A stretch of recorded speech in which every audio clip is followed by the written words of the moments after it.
Hello, and welcome to the C3 Method Podcast. Today we are joined by Zach Westfahl, the concierge coach. Hello, Zach. Howdy. Thanks for having me on. Yes. So real quick, how did you come up with the concierge coach? That's a good name. So it kind of speaks to the depth that I want to work with when it comes to clients. Concierge obviously gives the idea of like a full spectrum of anything that you need, right?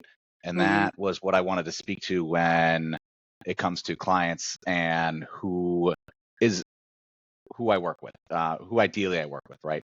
And so that's where that came from. Yeah, I really like that. That's like something I've been worried about as I've grown in my career, was being like a mile wide but only an inch deep. I actually like the deep stuff. That's something I'm more passionate about. So I think I resonate well with that name, that type of approach. Yeah, and I'm looking to make the biggest impact, right? And That's there's true. kind of there's two ways to do that, I guess, is to do the the mile wide, inch deep kind of thing, where you kind of have a little touch point on a bunch of people's lives, which is awesome, right? Mhm. But then there's also kind of the ability to dive in deep and help with a few people, right? And then hopefully that ideally butterflies out, right?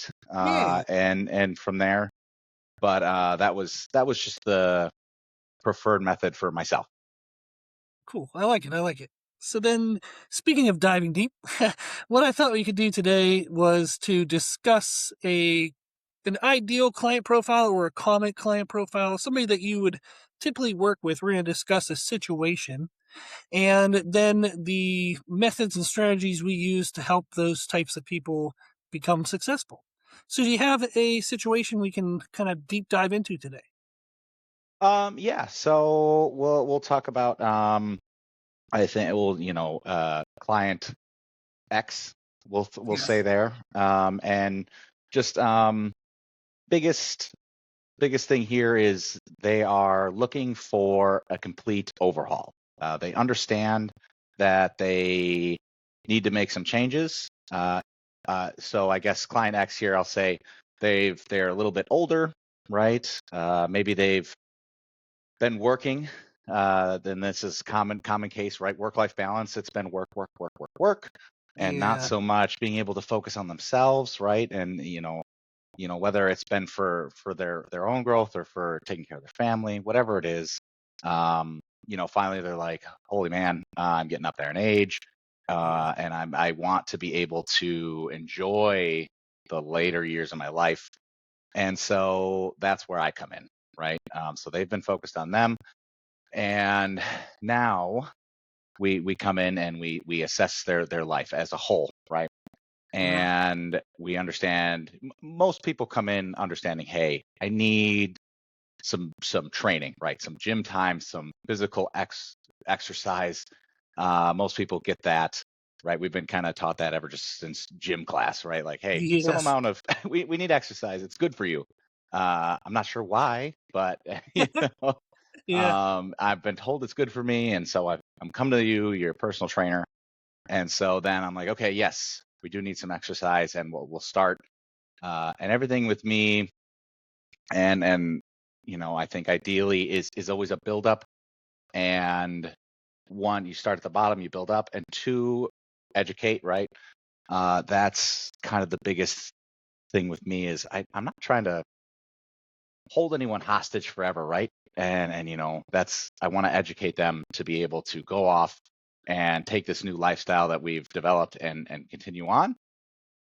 If they need the accountability, then I'm happy to stick around and be there for them. But also, you know, give them the knowledge if they do want to go off.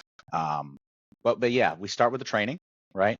And I have 3 different levels, right? So we work with training is kind of the basic, the bottom, right? Okay, I was gonna Um, say, what do you consider the bare bottom? minimum. Yeah. Yeah, that's bare minimum, right? We got to be training. Um, and so whether that's the gym, whether that's resistance training, cardio, whatever that client happens to need going forward to hit their goals, right? And generally goals are health. Maybe they want to add a little bit of muscle. They want to feel good into their later years, which generally means adding a little bit of muscle mass, things like that, right? Putting some muscle in the bank for later on when we're not really able to hit the gym anymore. And we don't want to fall down the stairs and break a hip. So Yes. or you just want to look it on the beach. Doesn't matter, right? I'm here for all of it. And so that's kind of the bare minimum. And then we go into the next step, which is nutrition, right? And Okay. Yes. you know how important the nutrition is, right? And so being not a certified nutritionist, everything is always a suggestion, Yeah. strong suggestion. Should you want to succeed, I would suggest these things. But always have to throw that disclaimer out. And That's smart. Yeah. but we work on the nutrition bit because they're so hand in hand. And I try to go as in depth with that, right? As far as even creating meals for the clients, right?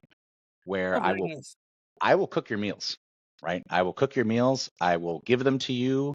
If I see you Monday for training, let me go back a little bit. Also, Yeah. I'm getting a little glare there.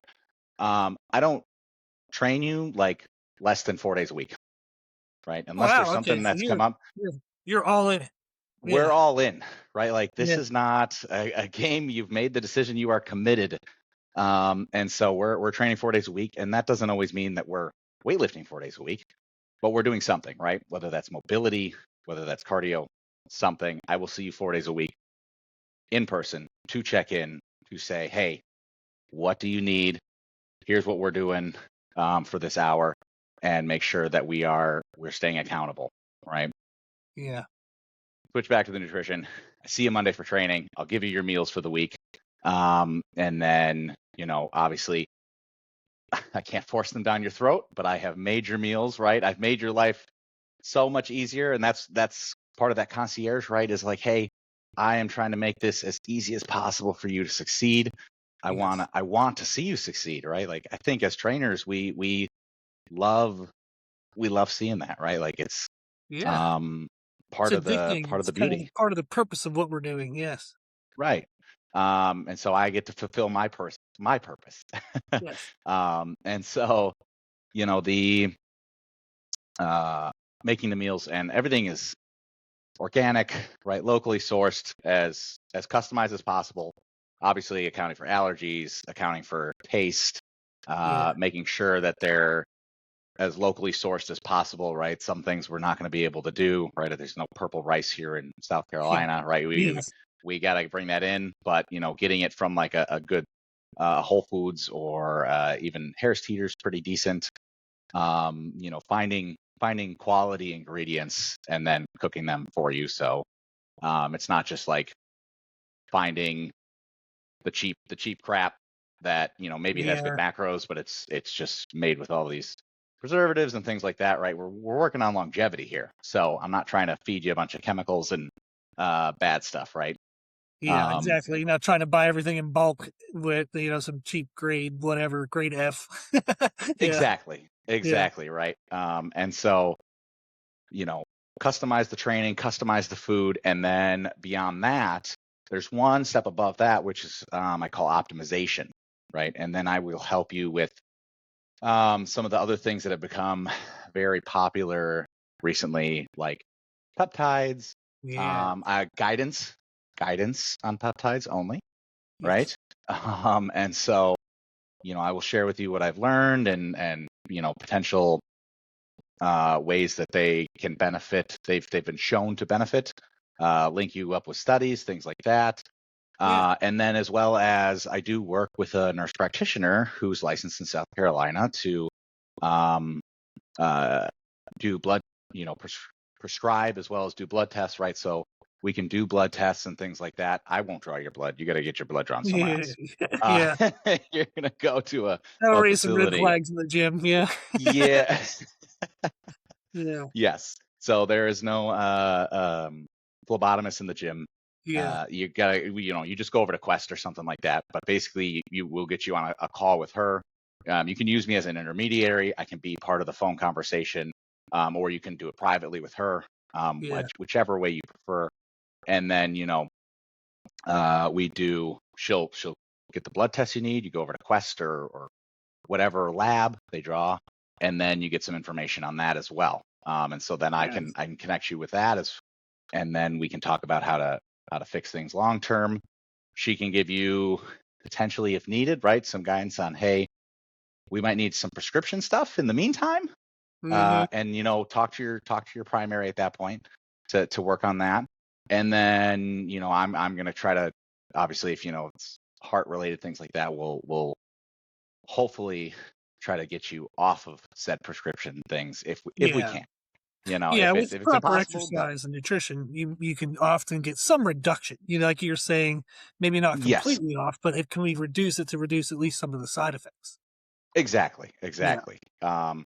I can say I've had a number of people come off of like blood pressure medication. that's awesome. That feels, Yeah, yeah, it feels great. And so I love when we can do that kind of stuff. But so yeah, bottom nutrition, we start at the base, and then we build up from there into the nutrition piece, and then into optimization. And I always like, no matter who it is, to have some sort of goal, right? oh, Uh, absolutely. Yeah, something to be s- that carrot dangling out in front of them. Yeah, exactly. And with particularly the optimization plan, I like it to be an event, right? Whether that's a Tough Mudder, 5K, it doesn't have to be huge, but something that can't uh, you can't move, right? You can't keep pushing yeah, the end zone further away. And so we try to, and then we set goals in between there, right? So yeah. I think that's um, a wonderful approach because that also then frames all of the layers. So you were saying the bottom layers training, depending on their event, that lets you balance. We're probably going to address, mobility, some type of cardiovascular health, like VO2 max, some type of strength, muscle tissue. So then it's like, okay, among all these base things in training, based on this client's event, I know what proportions and what percentages to push in the training. exactly, right. And usually the event, ties into something that they care about, right? So for me, I'm a bodybuilder, but not everyone has to do a bodybuilding competition, right? It's whatever they want. And so generally, it should be something they enjoy, right? That always makes the goal easier and more fun to obtain. Yeah. And the other thing is, whatever it is, I want to be there. So if you're doing a Tough Mudder and it's in some other place, I'm happy to travel. I do the same thing with bodybuilding clients and stuff like that. I'm like, what's the point? I wanna be there at your competition. You've been working hard, but I've been working hard too. I want to come see you. Uh, Yes, absolutely. so, yeah, I always try to show up to whatever event that I'm training a client for, because that's kind of the culminating thing, right? Yeah. Um, Yeah. I so know for myself it's also fun that like for me, I've been given a certain set of interests and a certain set of genetics. And therefore, within what I can do as my own personal hobbies, there's a framework or a scope. But I get the benefit of working with clients who do everything and anything. It might be bodybuilding, like you said, might be strength sports, might be maybe runners, ultra runners. And so it's fun as a coach then to say, I wonder if my knowledge can produce this outcome. So then when a client does an event, you're like, we're as invested as they are because we want to see if it worked out. yeah, absolutely. Yeah. Yeah, it's exactly right. It's fun to and for your own training, right? You obviously do research and stuff for your own training, but when you get to research for a client, you're like, oh man, like I'm learning so much, and Yeah. it's great to see a plan come together, even when it's not you. So in fact, Yes. sometimes it feels better. Yeah, it's very rewarding. Like I tend to get more nervous for client competitions than I've gotten for my own competitions, which is funny. Oh my God, no, my so I used to power lift, and so did my wife, and we decided to do a competition together, which was a mistake Oh, yeah, because women go first. And yep. so I was so like amped up before watching her lift and like hoping that she got her stuff up, that I left no adrenaline for myself. I was Yeah, so I got yeah, up on the platform and I'm like, I am already beat yes, watching her. I feel like I squatted already, right? And yeah, so that competition, did not. I still came in second, but That's not bad. I felt it, and I still felt it definitely the next day. Just the sympathetic nervous system. For anyone who's Yeah, done a competition, powerlifting, body, whatever it is, where you're just up all day, it's rough. yeah. Like you said, there's a lot of peaks and valleys, like ups and downs. So you have those ups and downs in your own event, but then you're adding on the ups and downs for the clients, and yeah, it can be definitely a good bit of just draining on the whole system. Yeah, Yeah, I think we need to take a rest day after their competition. yeah, that's true. That's funny. Yeah, So, yeah. When it comes to nutrition, typically, like, well, I guess what one of the things I think is fun is you and I are going to be similar in that when we work with clients, we want things to be customized. So there's going to be concepts that we pay attention to for each person, but how we would track those concepts or how we modify and regulate those concepts are going to be a little bit different per person. Do you tend to have people do like macro counting, or are you not a fan of that? Do you count calories, not count calories? Is there any common strategies you use? so I will say that I usually, when I can work with numbers, I do, right? And so if a client is willing to do that, most definitely, I will strongly suggest the macro counting, and that gives an easier framework to be like, hey, particularly weight loss and body composition, right? If you're happy with your body composition and we're just trying to run faster or squat heavier or something like that, we don't necessarily need to be crazy with the tracking, right? Just make sure you're getting enough protein and stuff like that, right? Kind of naturally, if you're hungry, eat. And as long as I don't see you putting on a crazy amount of unnecessary body fat, or even if I do, like you're putting it on but your squat's going up like crazy, and that's what we're trying to do, then like we might let it go. Then great. Uh, Yeah, then good. but like, Yeah, the or and you like, especially if you don't have to fit into a weight class, right? You just care about, you like, hey, I just want to squat a lot. Cool. But if you're competitive, then I'll be like, well, let's keep you in your weight class. Uh, but anyways, if I can work with numbers, I do, just because it makes it a little easier. Like, hey, let's cut 20 grams here, and add 30 grams there, right? Otherwise, it's yeah, like eat less, and people are like, eat less what? And I'm like, well, whatever you're eating, right? yeah. And which usually is different every day, especially if they don't track. So it's just kind of like, hey, then it's just general guidelines. And it takes a little bit longer to zero in on what might be the issue as far as, That's true. when it comes to intuitive eating. We often omit, uh, whether purposely or accidentally, we omit, oh yeah, like, hey, um, I had a burger, right? Or let's say I had a grilled chicken, right? And you're like, okay, great, a grilled chicken, right? And then they're like, we're moving on. And then I come back, and they're like, talking to me, and they're like, yeah, I just love all ranch. I can't get enough ranch on my chicken. And I'm like, What? how much, What? Wait, what? wait a minute. Yeah, How much ranch was on that grilled chicken? They're like, yeah. oh, not that much. You're like, well, considering it's just a bottle of fat, not that much can be a lot. It's what? Yeah, yeah. And so, um, you know, obviously some you're just going to have to do intuitive eating and just kind of like help shape it up. I have a client, he owns multiple businesses. He's just like on the road all the time.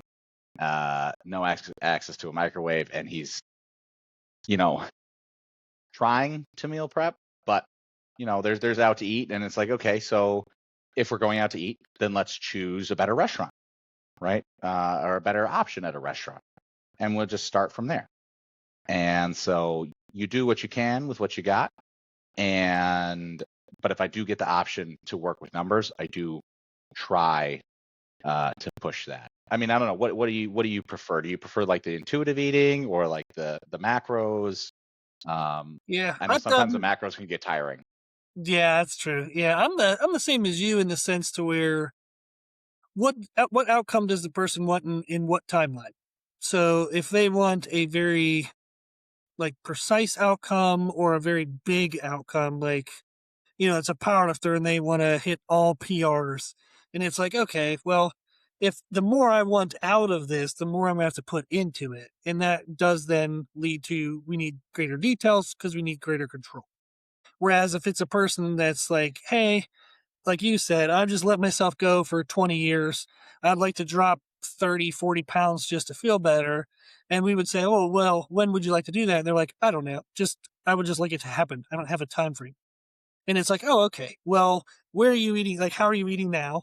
And like you said, it's like, oh, maybe every night they're going to Wendy's and getting like a triple cheeseburger. It's like, oh, okay, why don't we just, maybe choose the chicken sandwich next time? And we don't need to count the calories. We already know that that's going to be a caloric reduction. I'm going to get what I need out of that.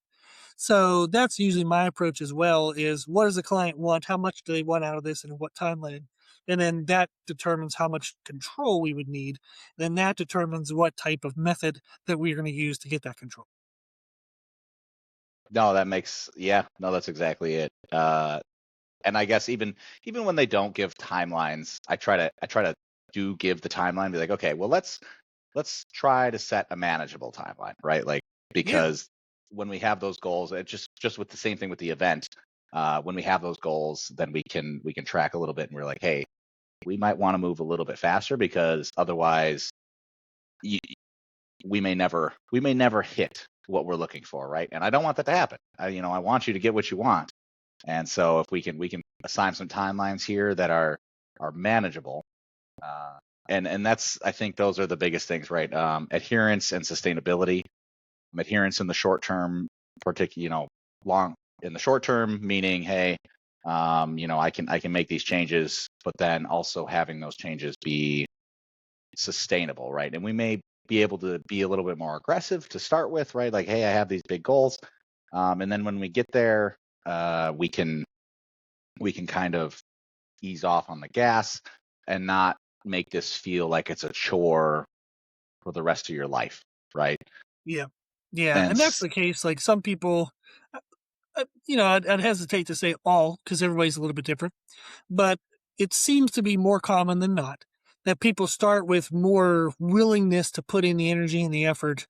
So it makes sense to start more aggressive and take advantage of that excitement, use Mhm, it up, and then as they would start to, uh, the energy dissipates, you've already made a big run at it, and then you can start to like taper down a little bit of the behaviors as well. And then what's also nice is by being customized and like full service is if somebody's starting but they know they're overwhelmed, they know they're starting from such a place where there's no consistency, there's really no regimen, you can say, hey, why don't we just do this for now, like let's do this for a week, then let's do this for a week. mhm, So you can slow start some people so they don't get overwhelmed, and then you can do a mhm. fast, more aggressive start with some people if they have all this energy and you're like, I want to use it up, I don't want to make them do really small things when they have a big energy mindset. That's very true. And I think, and even I work with a gentleman who has an app, an AI Oh, app for training, and that's kind of one of the things as a trainer that you can't get from that AI app. That AI app, it can't read you, right? And so when a client comes in, the energy level that's there, we can sense, right? And the commitment levels we can see, be like, hey, we got a bunch of energy, we're looking forward to it, and let's be aggressive, let's get after it, let's see some progress, and hopefully, let's run that as long as we can get it. Um, and then there's the other people that are like, hey, let's make some small changes here at the beginning. I know, like, this seems overwhelming, yeah. but like, let's make some small changes here, right? And then they start to see some progress and they're like, the energy builds, right? And so they kind of Yes, have the yes. opposite curve. And so we can work with that. But the apps don't have that, right? Yeah. That's kind of part of that human element that you're not going to get anywhere else, uh, until Elon figures out how to do it. Yes. Yeah, like, Right. I think But a lot of the apps and, like, all the AI programs, there are benefits. I'm not against them in any way. The place I see people get in trouble with those is that the person would plug in the information that they know to plug in. and Hmm. then the AI gives them an answer. The downfall is nowhere in there is the client aware of what they don't know yet. So they're giving information, they're getting information, but who's tracking whether we have all of the information? Right. So Right. sometimes I'll have a client send me and they're like, hey, well, actually, I just signed up a new person and they showed me this picture. And I guess ChatGPT or something took their body and said, this is what you would look like at 6% body fat. And I'm like, okay, yeah, but does it tell you how you'll feel at 6% body fat? So Right. there's the approach of how to get there, but can you actually do any of that? You're going to feel like crap the whole time trying to do it. So there's a lot more to it than just here's the roadmap. We have to actually learn how to put that into Yeah. practice. Yeah. No, that's exactly it. And that was the other thing, with the assessment at the beginning with the clients, Mm. right? Is you're going to tell me what you want, and then I'm going to dig, and I'm going to find out what you Yeah. actually want, right? Oh, great point. Great point. Uh, and so like at 6% body fat, right? Like you don't want to live like that. As much No. as you look amazing, right? But you Yeah. don't want to actually live like that. Yeah. That's brutal. So and there's no reason for it. Even as a competitive, maybe an influencer or something like that. I get, but like I would honestly stack up content while I'm 6%, and then I Heck yeah. would release it over time when I move back up in body fat, and I'm like, because I don't want to live like that all the Yeah, time. yeah, because you diet for bodybuilding.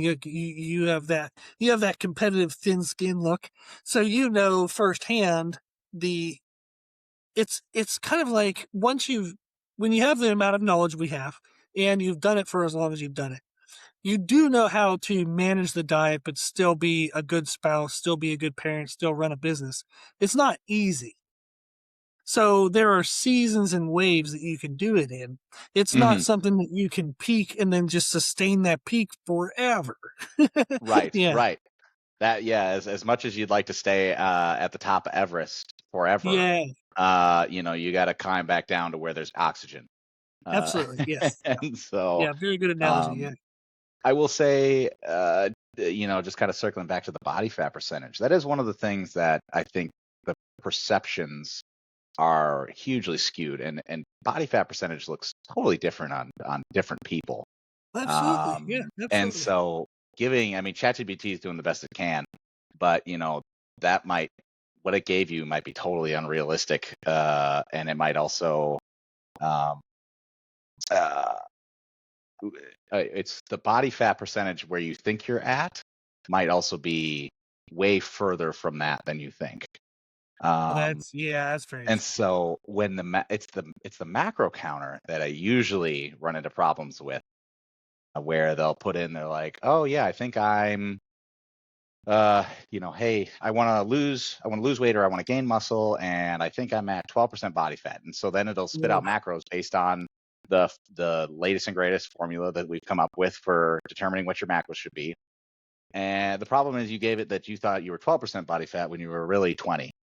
And so it's going to give you a lot more calories. And especially if you're just starting out and then you start eating and you're like, hey, I got this and these are the macros, I'm hitting them, and I'm still gaining body fat.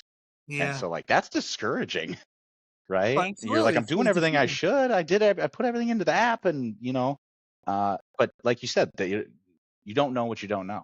And so um,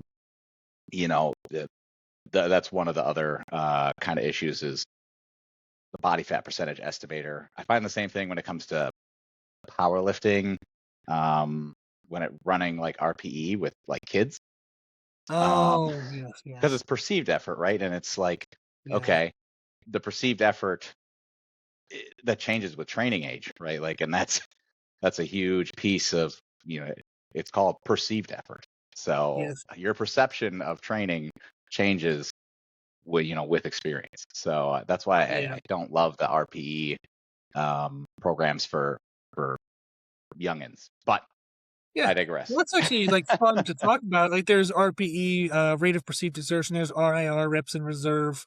There's percentages. People sometimes use a specific percentage, which I think is insane because your body changes every day. So then sometimes they'll use percentage ranges.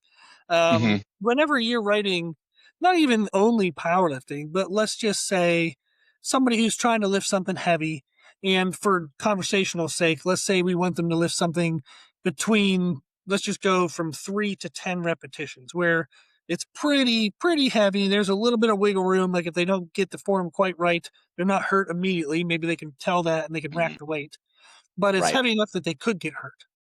How do you kind of explain to them how far to go into that? Like how close to failure, or what is failure? Like how do you manage that? Man,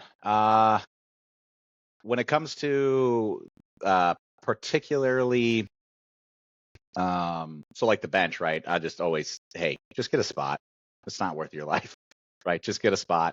And then when it comes to other things like the deadlift, since we're talking powerlifting specifically, um, and it's difficult to see your form. With the squat, it's kind of like you start cutting it short, Yeah. right? But with the deadlift, it's kind of like you start rounding your back, and whether you're or not, you're able to feel that your back is rounded like that. And it's kind of difficult. So I would say from what I've learned, the you don't necessarily have to push yourself right to that max every time, right? And so Yeah. if That's you are feeling like maybe something's not right, just put it down. It's okay. You're not going to make progress injured. That's for sure. yeah, that's for sure. That's very true. Yes, yes. So, as someone who's injured himself, right, a couple times, right, I have a nice little scar here from distal bicep tear in a deadlift Oof. at a competition. I won that Yeah, well, competition though. hey, good for Uh, you. Yeah. but yeah, so yeah, you won't make any progress injured, and so like if you feel off, you know, with form, go ahead and put it down. If you just feel tired, right? And that's kind of one of the biggest thing is like the, working through that. I feel like this is difficult strain, Hmm. or this is I'm injuring myself pain. Yeah. And that is a big thing to learn at the beginning. And I don't always we'll do the main list, and this is all going to depend on training experience, right? Yeah. So if you're Yeah. very novice, like we'll do accessory movements in particular to help build up different parts of the movement. And through doing those other exercises, you'll continue to learn, hey, this is just difficult, or hey, I'm doing it wrong and this is potentially hazardous. Um, but yeah, with powerlifting and chasing that weight, there is always that fine line of, especially when you want to be like elite, there's that fine Yeah. line that you gotta walk of like, I'm trying to push myself to the limit, but not over the limit. And so, as you know, I've walked over the line once or twice, and it's not great, but you know, I think can, Ed Cohen, and then other than that, I cannot think of another. Like almost all powerlifters have like some major injury that I like Yeah. that they've had over the course of their career. Yeah. And that's Yeah. just the process. Like one of the benefits that you said is of your approach is getting to train with the person, 4 times a week, is you're getting hands-on approach with them. You're getting to see how they move. You're getting to talk in between each set. How did that feel? This is what I saw. What did you feel? Hmm. And it takes time. It takes time, it takes practice, it takes experience to start to feel the differences between, okay, this is good, this is bad, this is on its way to bad, but it's still okay. So there's that in-person approach, which I think is a great approach. And then as they learn that, they can then feel more confident if they do have to train on their own or they're traveling and doing a workout on their own. That helps. And maybe you might can exchange videos with people sometimes if they're able to do that. That's a great way to do it too. And like you said, most people, if they're pushing to an extreme result, Hmm. such as trying to get like elite total or like a national or world record, they're likely going to have an injury because they've wanted to know, what am I capable of? And Hmm. therefore, how can I make the best progress possible? And you don't really know what you're capable of until you find out what you're not. Yeah. Right. So that Yes. does tend to happen with more extreme result populations. They do tend to have more injuries because they're more willing to dance that line on, was this optimal or was this too much?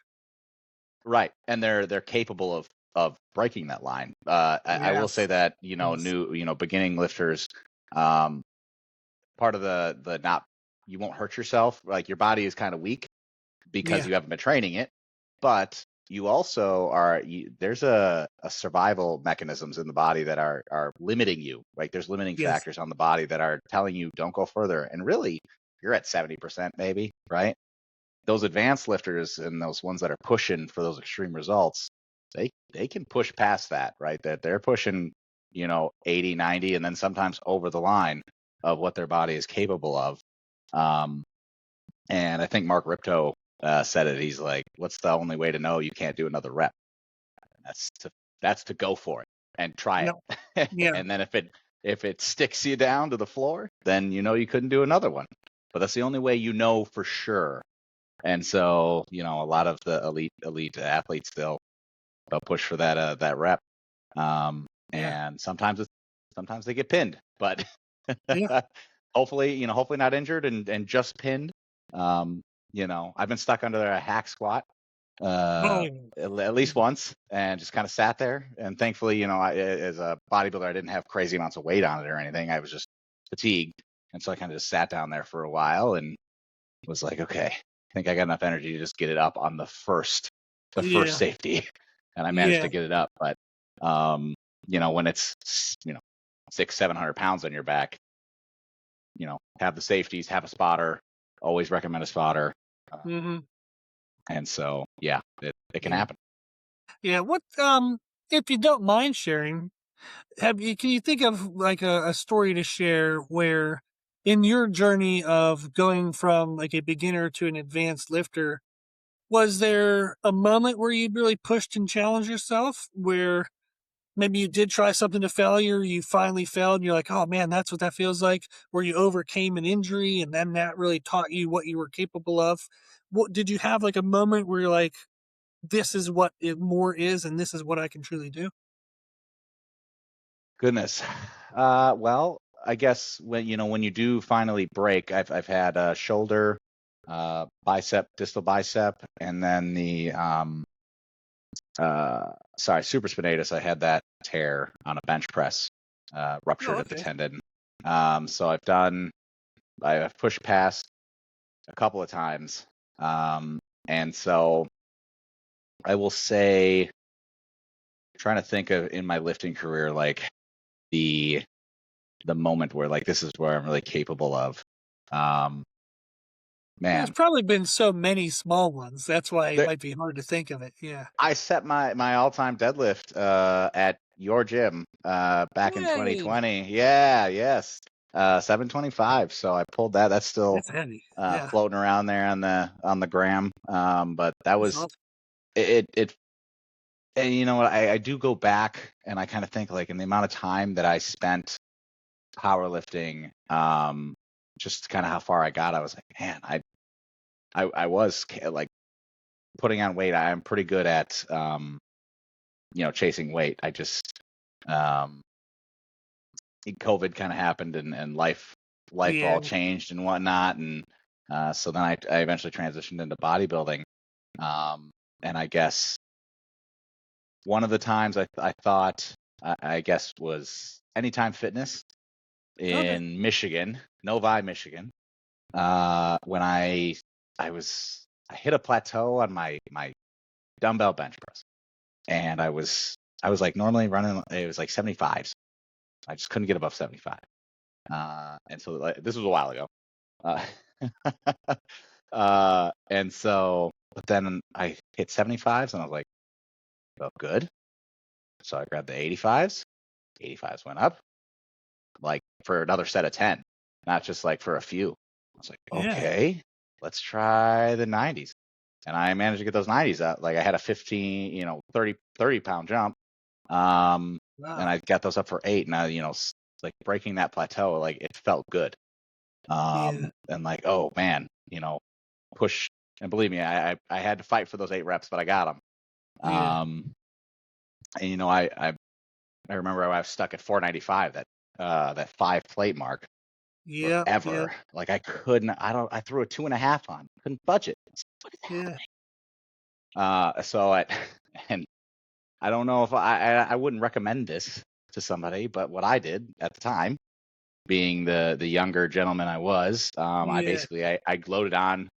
I think it was 450, and I just did 450 until I did 50 reps. Oh Like man, good for like you. like I just picked it up and I kept going until okay, can't do it, and then I waited 5 minutes, and then I did it again until I hit total 50, 50 total reps, and then it was shortly after that that I busted that plateau. Heck yeah, So man. I just just kind of punished my body to like, hey, you're gonna do this. Yeah, Um, you kind of teach the body is like, okay, if you're afraid of 495, let's go down a little bit at 450. What do mhm, you think you can do at 450? Whatever you think, body, that you can do, I'm gonna freaking like double it or triple it or quadruple it. I'm gonna make it so ridiculous how much you can do at 450 that 495 is gonna feel easy. right. And Yeah, that was kind of the thought was like just if I can, if I can do 450 for this many reps, like there's no way I can't do 500 absolutely. pounds. And eventually it did come up. I think it was 2 weeks after that. I think my body needed a week to I'm recover. trying to remember. Yeah, yeah, But then after that, it did recover, and I managed to bust that plateau. But very good. and then, oh, sorry, I'll give you one more. Yeah, Um, please do. This is fun. sorry, I was working with my coach. Coaches need coaches, so Yes. I'll throw that out there. But I was working with my coach, and he tweaked like 1 or 2 things on just the way that I recruited my lats, and man, did I feel the stretch. Yeah. And like just feeling that, and I'm like, oh man, that's how that's supposed to feel, right? Like and so I'd always been able to recruit them, right, obviously in a deadlift, right, mostly isometrically, but like with that motion, and he really helped me out with that. And so I was like, oh man, that's how I feel, and my lats have grown considerably since. So That's awesome. Yeah. that's my last example. Yeah. I think those are great. Those are fun examples because there's the mindset push of trying to overcome like a weight limiter. And then there's the aha moment of learning how something should feel. It's almost like you learn that there's a feeling or a sensation or a concept that you weren't even aware of beforehand. Hmm. And that can unlock so much motivation, so much excitement because what are you going to be capable of now? Now that you can know this, now that you can feel this, now that you have this as like a tool in your tool belt, it's like what Hmm. more can you achieve? And that's very addicting, very exciting. Oh yeah, and I love seeing it on the faces of clients. Yeah, absolutely. Yeah, yeah. hmm Yeah, it's fun because we have those moments as we develop our own goals. So then when you get to share that with somebody else, it just like you get to relive that moment, that excitement over and over again, which is real fun. Yep, get another Yeah. hit. Yeah. Now, when you work with clients, we've talked about training nutrition. We talked a little bit about like hormone optimization, peptides, and things. Uh, do you, and I'm assuming you do, but do you work with people to kind of help them with baseline supplements, like health based supplements, if somebody's needing sleep problems or if they have any other issues? Yeah, and that help comes from both. I'm glad you brought up sleep, because sleep, that's one of those things where a little bit of the just habits kind of change that, right? Where it's not necessarily, hey, take this. It's like, hey, put that down or turn that Yeah, off, or a little bit of um, changes in just lifestyle that can help optimize that.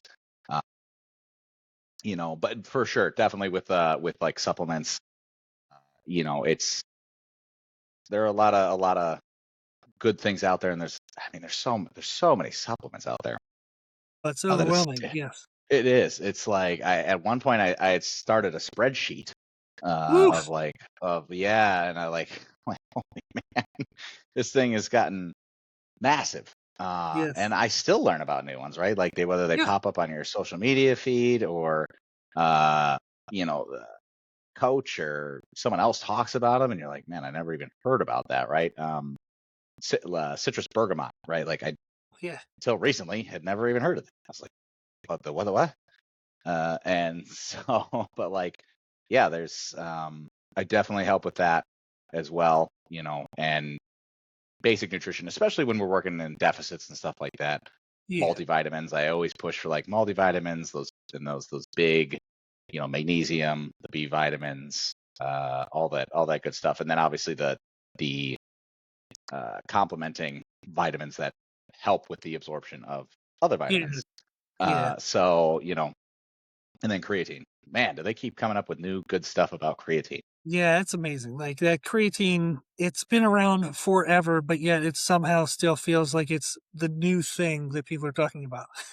Yeah, and I still get questions about if it's like anabolic steroids, and I'm like, Oh yeah. what?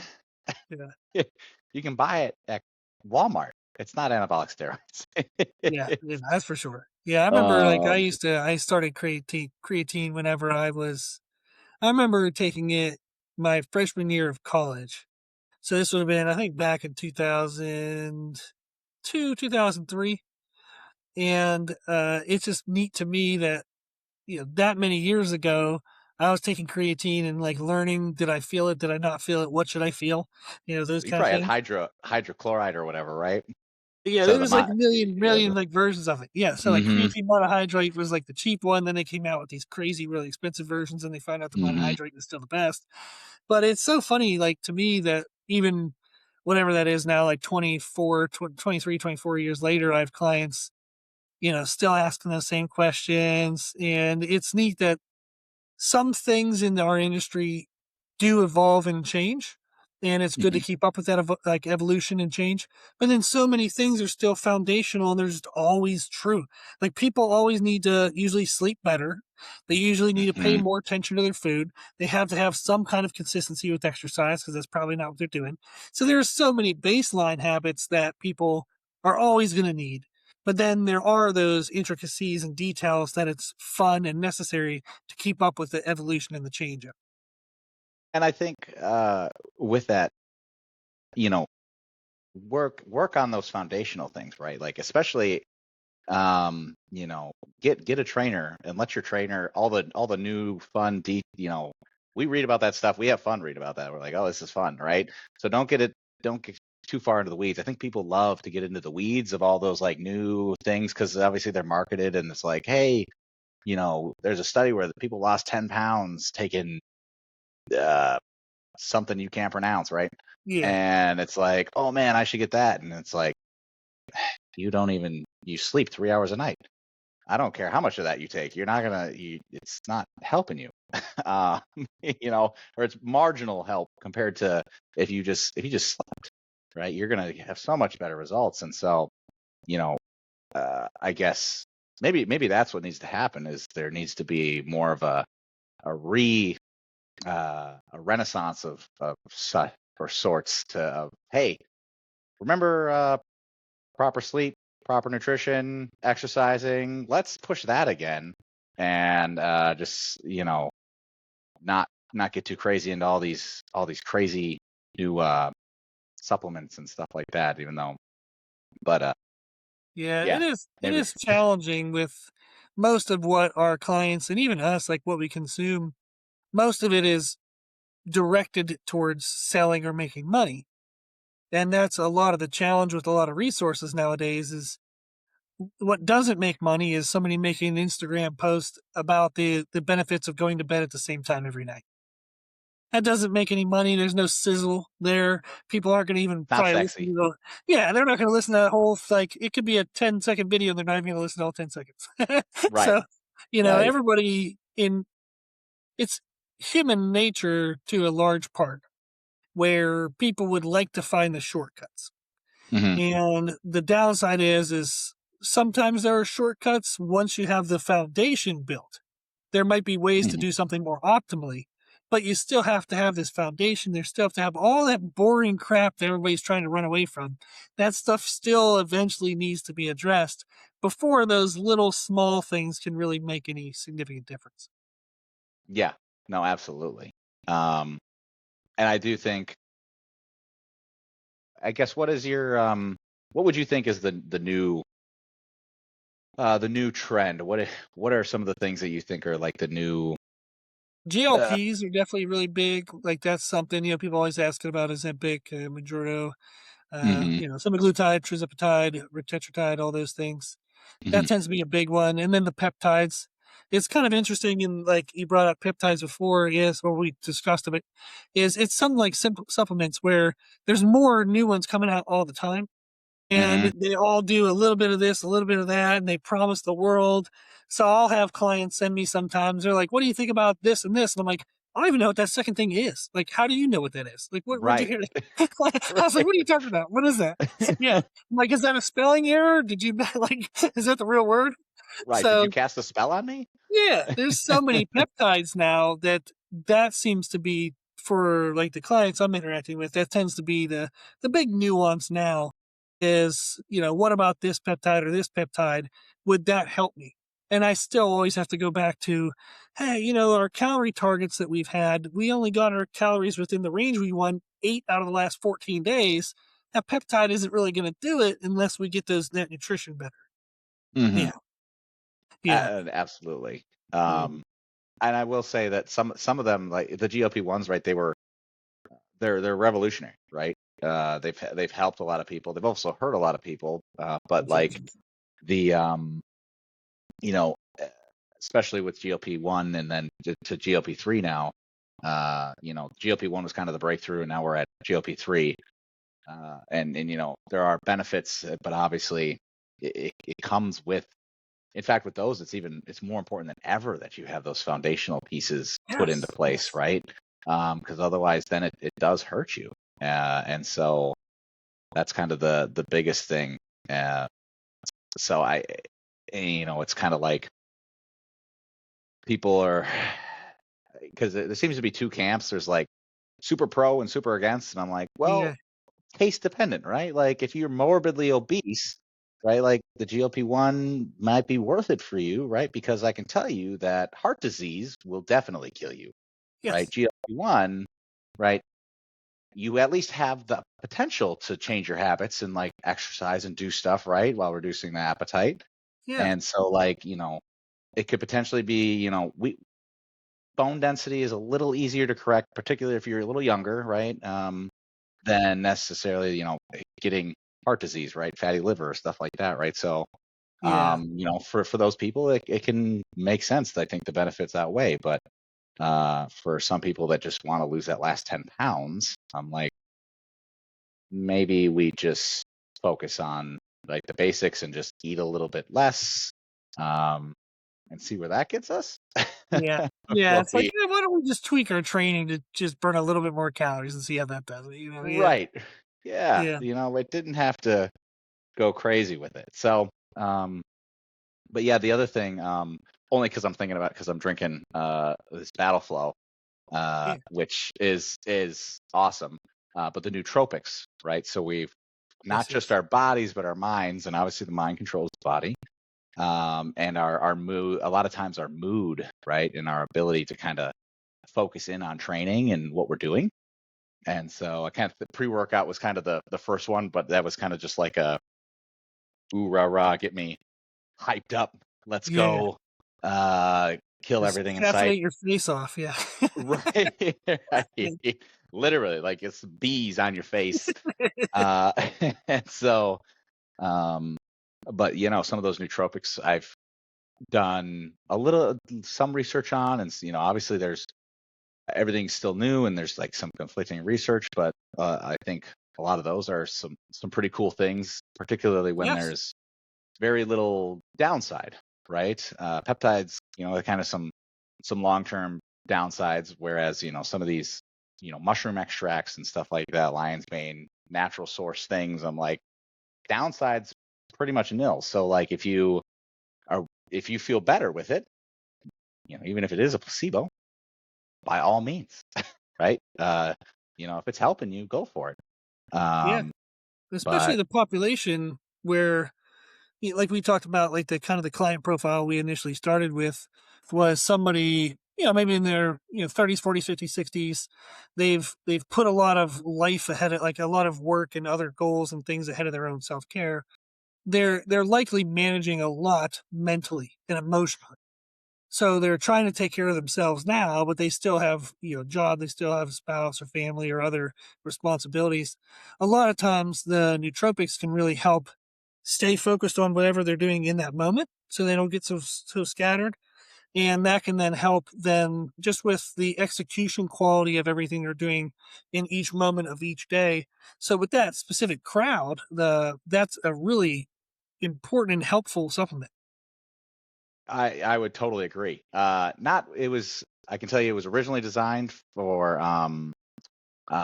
this at least this gentleman designed Battle Flow for like military members, first responders, right? And so who are notorious for the pre-workouts and the energy drinks. And Yeah. so basically he added the nootropics. There's a small amount of caffeine in here as well. But adding in the nootropics to kind of get you focused and still able to work and do your job, your very important job, life or death, uh, Yeah. oftentimes without having the heart problems that follow, right? And Yeah. so, but yeah, I mean, some of like my client that we were just talking about, client X, they might already have built up some heart issues, right? To where a bunch of caffeine is really not going to be good, and so they can still get that focus without taking a pre-workout supplement. They can get a smaller dose of caffeine while still getting that focus that you were talking about, right? Not, oh, I'm over here, I'm over here. I still got my kid, and how am I going to pay for his college or whatever it is? Yeah. Distracting them and really be able to focus in on that self-care that they're trying to focus in on at that moment with me. So, but yeah, so the nootropics are another awesome uh, new thing, but Yeah. I'll say it again: foundations first. Yes, and that's the key. It's you kind of have to earn your fund in the sense of if you can get the foundations built in, decent sleep quality, decent consistency with exercise, nutrition, and then it's like, okay, now what are those little nuancy things that can help fill the gaps or smooth over some things for us? So that's when you can really get into playing with those new elements or those different fun elements to where they'll actually have the effect that the person is looking for. Right. No, absolutely. Yeah, earn your fine. That's a good way to put it. I like that. Yeah. So before like we kind of wrap everything up, uh if somebody's considering working with you, how would they reach out to you? What are some resources they have? So there is always social media. Social media is usually the easiest way to get a hold of me, and then all of my contact information is on social media. You can either do the direct message right there. I'm on Instagram mostly. That's just my generation. I am on Facebook as well. So if you're there. What else? Threads. My goodness. I mean, that's What's that's the pretty other one? good. I am on TikTok, much Well, less. okay. I'm working on TikTok. I just, um, it's so many platforms to learn. I tell you what. Oh yeah, there's a So, bunch. Yeah. um, but yeah, so Instagram is usually the easiest. But like I said, if you find me on Facebook, and there is a website, again, the link to that said website is within the socials, Okay, good. and so we can definitely do that as well. So, but if you ever like, man, I don't know how to get a hold of them, or like how to sign up for a consultation or something like that, just Yeah. reach out to me. Yep. Just shoot me a direct message, and I swear I'm a decent guy. I will find it. I will make sure it's there, Absolutely. right? And I'm not just gonna be like, why do you not submit the form or whatever, right? Like, no, Yeah. just just reach out. It's fine. Um, and at the worst, we have a nice conversation. Yeah. And that's the fun part is just getting to meet people and just seeing if they're a good fit, and if so, then get rocking and rolling and changing lives. Yeah. Absolutely. Yeah, no, that's yeah, we get to the fun part and that's exactly I want to, want to work with people that want to work with me. And so, if you're like, "Hey, we chatted and I don't know how I feel about them." I may be able to refer you over to Rob or, someone else, right? But I'm here to help in whatever way possible. That's awesome. Yeah. Well, thank you for taking the time to talk today. So I think this is fun to just hear people think about the things that we think of. What do we pay attention to? What are the things we manipulate? And even when we get to talk about the fun things like nootropics and peptides, we even still always come back to the basics. That's the stuff we do for ourselves. So that's what we do for our clients as well. Absolutely. Yeah. No, and that's the biggest thing. I would never give you something that I wouldn't do myself. Yeah, that's very true. Yes. Yeah. Awesome. Well, thank you again. I appreciate you sharing your knowledge and sharing your time with us. Oh, thank you so much for having me on. It's been a pleasure, and hopefully we get to do it again soon. Yes. Awesome. Thank you.